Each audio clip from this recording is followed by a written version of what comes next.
Thank you. My name is Tim Walch, and I'm the director at the Herbert Hoover Presidential Library Museum.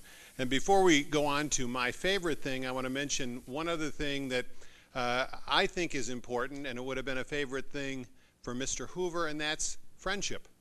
Mr. Hoover was brought back into public service thanks to the compassion and friendship of Harry Truman.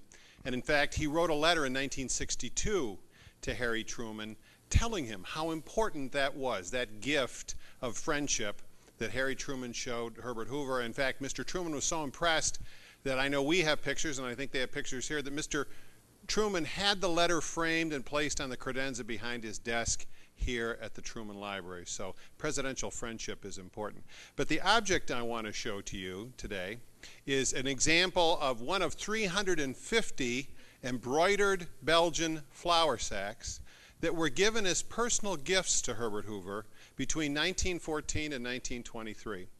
Herbert Hoover in 1914 was a successful mining engineer, and as most of you who know your history know, in August of 1914, the Archduke Ferdinand was assassinated in Sarajevo and in what was once Yugoslavia, and World War I began, and literally the people of Belgium and northern France were trapped between battle lines and were starving. Walter Hines Page, the U.S. ambassador from the United States to England, came to Mr. Hoover, who was living in London, and said, "Can you help?" And Mr. Hoover founded an organization called the Commission for the Relief of Belgium. It's one of the first NGO organized humanitarian relief efforts in world history.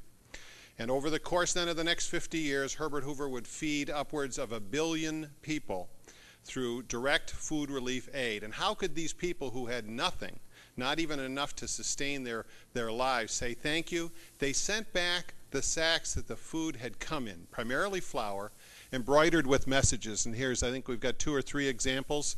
I don't know if they've shown you some. In some cases, they stitched around the printing that was on the sack. Is there one more? And in this third case, they actually embroidered special flags or other messages of goodwill. Mr. Hoover was so impressed with these embroidered flour sacks that when he designed his home on the edge of the Stanford campus, he went to Stanford University in 1917, he purposely designed a room called the Belgian Alcove, where he would display as many of these flour sacks as they could. And when they opened our library in 1962, among the things that he insisted that they display were all 350 of those flour sacks. Now, we've had to take most of them off display because they're so fragile. Fabric, of course, is very fragile. But these are 3 examples of 350. Most of the gifts we have from Mr. Hoover do recognize him for his humanitarian relief effort. It was something he was deeply proud of, something we're very proud of.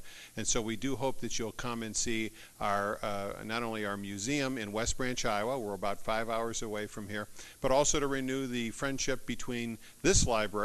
Mr. Hoover was here 50 years ago at the dedication, along with Eleanor Roosevelt and Earl Warren. I always wonder what the lunch conversation was like among Herbert Hoover, Eleanor Roosevelt, and Earl Warren, but you never know. So do come to West Branch off of Interstate 80. Thank you very much.